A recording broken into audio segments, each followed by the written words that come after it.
ඔයා කවදා හරි මොහොතකට හරි කල්පනා කරලා බලලා තියෙනවද ලෝක සිතියමේ හොයාගන්නත් අමාරු බොහොම පුංචි තිතක් වගේ තියෙන අපේ මේ ශ්‍රී ලංකාව ලෝකයේ ඉන්න දැවැන්තම ක්‍රිකට් කණ්ඩායම් වලට මහදවල් තරු පෙන්නුවේ කොහමද කියලා.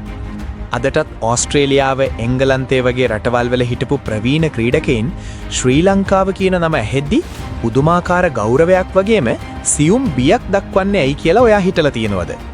ඒකට හේතුව අපේ රටේ තියෙන ලස්සන පරිසරයවත් අපේ ආගන්තුක සත්කාරයවත් නෙවෙයි. දශක ගණනාවක් තිස්සේ අපේ කොල්ලෝ ටික ලෝක ක්‍රිකට් පිටියේ තියලා තියෙන අසමසම බිහිසුණු වගේම කවදාවත් කාටවත් කඩන්න බැරි ඒ මහා යෝධ වාර්තා ටික නිසයි. අද අපි මේ විනාඩි 15 පුරාවටම කතා කරන්නේ නිකම්ම විකිපීඩියා එකේ තියෙන වාර්තා ටිකක් කියවන්න නෙවෙයි. ඒ වාර්තා හැදෙද්දි පිටිය ඇතුලේ මොකක්ද වුනේ? ප්‍රතිවාදීන්ගේ ඔළුව ඇතුලේ මොන වගේ කඩාවැටීමක්ද වුනේ? සහ ඒ වාර්තා පිටුපස තියෙන ලාංකික අපේ සටන්කාමීත්වය ලෝක ක්‍රිකට් ක්‍රීඩාවම උඩු යටිකුරු කළේ කොහොමද කියන ඒ අපූර්ව කතාව ගැනයි. ඔයා ඇත්තටම ක්‍රිකට් වලට ආදරය කරන අපේ රට ගැන ආඩම්බර වෙන කෙනෙක් නම් වෙන වැඩක් කරන ගමන් වුණත් මේ වීඩියෝ එක අවසාන වෙනකම් අහගෙන ඉන්න කියලා මම ආරාධනා කරනවා.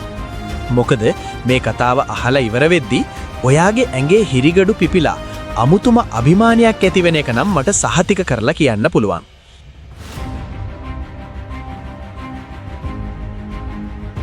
අපි මේ කතාව පටන් ගමු ක්‍රිකට් ක්‍රීඩාවේ අත්පොත. එහෙමත් නැත්නම් ක්‍රිකට් ගහන්න ඕනේ මෙහිමයි කියලා සුද්ධ හදලා තිබුණු නීති පොත සම්පූර්ණයෙන්ම ඉරාදාපු ඒ සුවිශේෂී යුගයෙන්.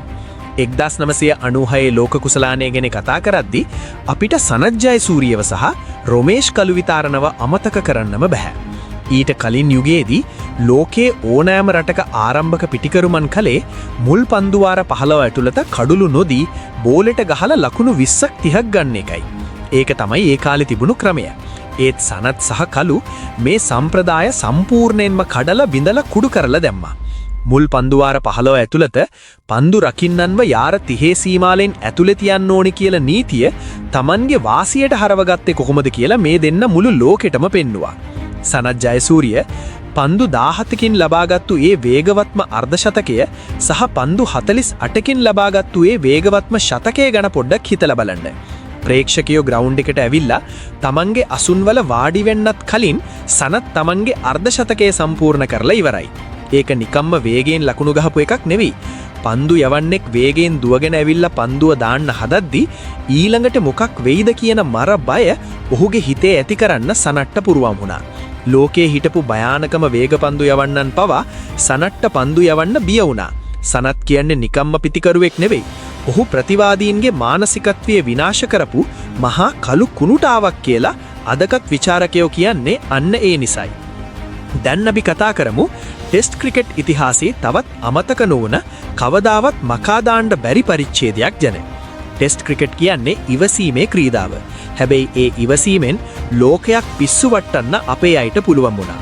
1997 දී කොළඹ ආර් ප්‍රේමදාස ක්‍රීඩාංගණයේදී ඉන්දියාවට එරෙහිව ශ්‍රී ලංකාව ලබාගත් ලකුණු 952යි කඩුළු 6යි කියන ඒ දැවැන්ත වාර්තාව අදටත් ලෝක වාර්තාවක් විදිහට නොසැලී පවතිනවා.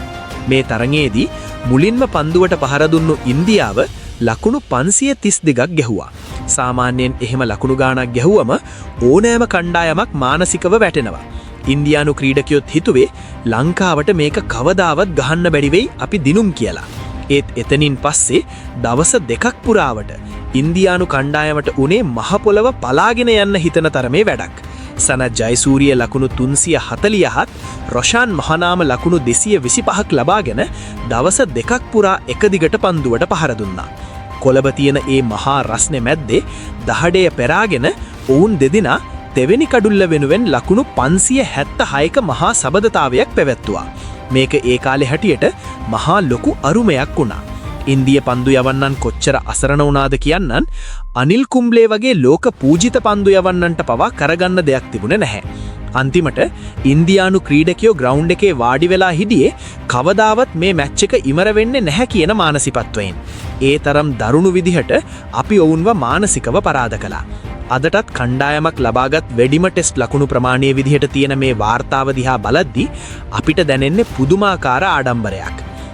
මේ විදිහට ලකුණු කඳු ගොඩනගපු අපේ පිතිකරුවන් අතරේ කුමාර සංගක්කාර සහ මහේල ජයවර්ධන කියන ඒ අසමසම මිතුරන් දෙදෙනා තැබූ වාර්තාව ලෝක ක්‍රිකට් ඉතිහාසයේ කවදාවත් බිඳෙන්නේ නැති එකක් කියලා සහතික කරලා කියන්න පුළුවන්. 2006 වසරේ දකුණු අප්‍රිකාවට එරෙහිව කොළඹ SSC පිටියේදී තමයි මේ ප්‍රාතිහාර්ය සිද්ධ වුණේ. දකුණු අප්‍රිකාව පළමු ඉනිමත වකුණු 169ක් ගහලා අපේ කණ්ඩායමේ කඩුළු දෙකක් ලකුණු 18කට බිඳ දාලා හරිම උඩංගු විලිකට තමයි හිටියේ. ඩේල් ස්ටේන් සහ මකායා නිට්නි කියන ලෝකේ හිටපු භයානකම වේගපන්දු යවන්නන් දෙදෙනා ගිනි බෝල දාන වෙලාවක තමයි සංගා සහ මහේල පිටියට එකතු වෙන්නේ. එතනින් පස්සේ දවස් දෙකකටවත් වැඩි කාලයක් මේ දෙන්නව වෙන් කරන්න දකුණු අප්‍රිකාවේ කිසිම පන්දු යවන්නෙකුට බැරි වුණා. ඔවුන් දෙදෙනා තෙවෙනි කඩුල්ල වෙනුවෙන් ලකුණු 562ක මහා සබඳතාවයක් පැවැත්තුවා. මේක ටෙස්ට් ක්‍රිකට් ඉතිහාසයේ ඕනෑම කඩුල්ලක් වෙනුවෙන් ලැබිණු ඉහළම ලකුණු සංඛ්‍යාවයි. වමතින් සහ දකුණෙන් පන්දුවට පහර දෙන මේ මිතුරම් දෙදෙනාගේ තිබුණු අවබෝධය පන්දු යවන්නන්ව කොයිතරම් වෙහෙසට පත් කළාද කියන්නම්. දකුණු අප්‍රිකානු පන්දු රකින්නන්ගේ මූණවල තිබුණේ සම්පූර්ණ අසරණකමක්. මහේල ලකුණු 374ක් සහ සංගා ලකුණු 287ක් ලබාගෙනින් ලියපු ඒ කතාව ක්‍රිකට් පවතින තුරාවට කිසිම රටකට බිඳහෙලන්න බැරි වාර්තාවක් බවට පත් වෙලා ඉවරයි. සංගා ගැන කතා කරද්දී ඔහුගේ තවත් විශිෂ්ටතම වාර්තාවක් අපිට මගහැරලා යන්නම බෑ. ඒ තමයි 2015 ලෝක කුසලානයේදී ඔහු කරපු ඒ අරුම පුදුම වැඩේ. ලෝක කුසලානයක් වගේ ලොකු පීඩනයක් තියෙන තැනක එක ශතකයක් ගහන එකත් පිතිකරුවෙකුට ලොකු හීනයක්. ඒත් තමන්ගේ ක්‍රිකට් ජීවිතයේ අවසාන භාගයේ හිටපු සංගක්කාර තමන්ගේ තාක්ෂණයේ තියෙන පරිපූර්ණත්වය මුළු ලෝකෙටම පෙන්නුවා. ඔහු බංගලාදේශය, එංගලන්තය, ඕස්ට්‍රේලියාව සහ ස්කොට්ලන්තය යන රටවල් හතරටම එරෙහිව නොකඩව තරඟ 4කදී ශතක 4ක් රැස් කළා. වෙනස්ම තනතීරුවල වෙනස්ම පන්දු යවන්නන් ඉස්සරහා කිසිම කලබලයක් නැතුව ඔහු ගහපු ඒ ඉනිම් 4 අදටත් ලෝක කුසලාන ඉතිහාසයේ පිතිකරුවෙකු කළ ඉහළම දක්ෂතාවයක් විදිහටයි සැලකෙන්නේ. මේ තරම් දියුණු ක්‍රිකට් ලෝකේ අති දක්ෂ පිටිකරුවන් කොච්චර හිටියත් මේ නොකඩා ශතක 4 වාර්තාව කඩන්න කාටවත් තවමත් බැරි වෙලා තියෙනවා. ඒ වගේම ඔහු ටෙස්ට් ක්‍රිකට් පිටියේදීත් ලකුණු 8000 සිට 12000 දක්වා වූ සෑම කඩයිමකටම ලෝකයේ වේගයෙන්ම ළඟා වූ පිටිකරුවා විදිහට සචින් තෙන්ඩුල්කර්, බ්‍රයන් ලාරා වගේ දැවැන්තයින්වත් පසු කර ගියා. දැන් අපි හරමු පිටිකරුවන්ගේ ලෝකයෙන් පන්දු යවන්නන්ගේ ලෝකයට. මේ ලෝකයේ දෙවියන් වගේ පිදුම් ලබන පිටිකරුවන්ව Tamanගේ ඇඟිලි තුඩ වලින් නටපු මහා මායාකාරයෙක් අපිට සිටියා. ඒ තමයි මුත්තයියා මුරලිදරන්. ටෙස්ට් තරඟ 133කදී කඩුළු 800ක් ලබා ගන්නවා කියන්නේ සාමාන්‍ය මිනිහෙකුට කරන්න පුරුවන් දෙයක් නෙවෙයි. ඒක හරියට යන්ත්‍රයක් වගේ එක දිගට වැඩ කරපු කිසිම දවසක Tamanගේ ඉලක්කය අත් නොහැරපු අපූරු ගමනක්. විශේෂයෙන්ම ගාල්ලේ පැවති ඔහුගේ අවසාන ටෙස්ට් තරඟය ගැන මතක් කරද්දී අදටත් අපේ ඇස්වලට කඳුළු වෙනවා. 800 කඩයිමට යන්න තව කඩුළු 8ක් ඕනේ වෙලා තියෙද්දි වැස්සෙන් බාධා ආව වෙලාවට මුළු රටම හිතුවේ මුරලිට මේ වාර්තාව ගන්න බැරි වෙයි කියලා. ඒත් මුළු රටම රූපවාහිනී තිර ඉස්සරහා බලාගෙන ඉඳිද්දි තරඟයේ අවසාන පන්දුවෙන් ප්‍රේග්යාන් ඕජාබේ කඩුල්ල ලබාගෙන මුරලි ඒ 800 සම්පූර්ණ කළා. ඒ වෙලාවේ මුළු රටම එකට එකතු වෙලා සතුටු කඳුළු වෙඩිරුවා. අද තියෙන තරඟ රටාව බලද්දී කිසිම පන්දු යවන්නෙකුට මේ 800 කඩයිමට කිට්ටුවටවත් එන්න බෑ කියන එක මුළු ලෝකෙම පිළිගන්නවා. ඒ වගේම ඔහු ටෙස්ට් ඉනිමක කඩුළු 5ක් 67 වතාවක් ලබාගෙන තියෙනවා. තරඟයක කඩුළු 10ක් 22 වතාවක් අරන් තියෙනවා. දෙවනි තැන ඉන්න ෂේන් වෝන් ඉන්නෙත් මුරලිට වඩා ගොඩක් ඈතින්. එක් දින තරඟ 351කදී කඩුළු 534ක් ලබාගෙන ඒකෙත් ලෝකයේ අංග 1 වෙලා ඉන්නේ මුරලිමයි. මුරලි දඟපන්දුවෙන් මැජික් කරද්දී අපේ චමින්ද වාස් වේගපන්දුවෙන් මුළු ලෝකෙම හොල්ලලා තිබුණා. එක් දින තරඟයක පන්දු යවන්නෙකුට ලැබෙන්නේ පන්දු වාර 10ක් විතරයි. ඒ පන්දු වාර 10 ඇතුළත කඩුළු 8ක් ගන්නවා කියන්නේ හිතා ගන්නත් අමාරු දෙයක්. ඒ 2001 වසරේදී කොළඹ SSC පිටියේදී සිම්බාබ්වේ කණ්ඩායමට එරෙහිව වාස් මේ අමරණීය වාර්තාව තැබ්බා. ඔහු පන්දු වාර 8ක් යවලා ලකුණු 19කට කඩුළු 8ක් ලබා ගත්තා.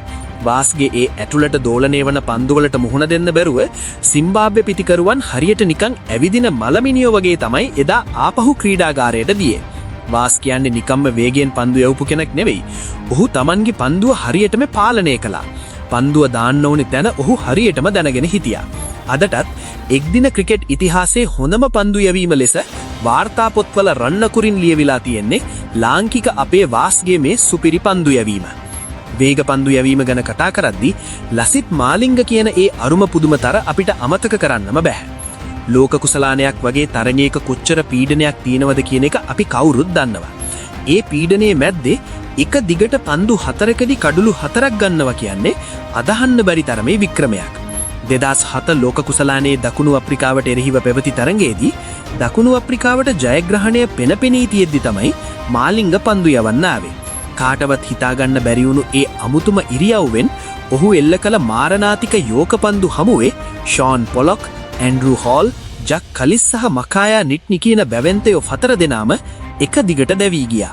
මුළු ක්‍රීඩාංගණයම මුළු ලෝකෙම මොහොතකට ගල් ගහිලා ගියා මොකක්ද මේ වුනේ කියලා. ලෝක කුසලාන තරඟයක පන්දු 4කින් කඩුළු 4ක් ගත් පළමු සහ එකම පන්දු යවන්නා ලෙස මාලිංග ඉතිහාසයට එක්ුණා. මේ තනි ක්‍රීඩකයන්ගේ වාර්තා වගේම කණ්ඩායමක් විදියට අපි තියපු වාර්තාත් ලෝකයම පුදුම කරවන සුළුයි. 2020 ක්‍රිකට් කියන්නේ හැමෝම ලොකු ලකුණු ගහන තරගරටාවක්. ඒත් 2007 පැවති පළමු 2020 ලෝක කුසලානයේදී කෙන්යාවට එරෙහිව ශ්‍රී ලංකා කණ්ඩායම ලබාගත්තු ලකුණු 260 වාර්තාව අවුරුදු ගණනාවක් යනකම්ම ලෝක වාර්තාවක් විදිහට නොකැඩී තිබුණා.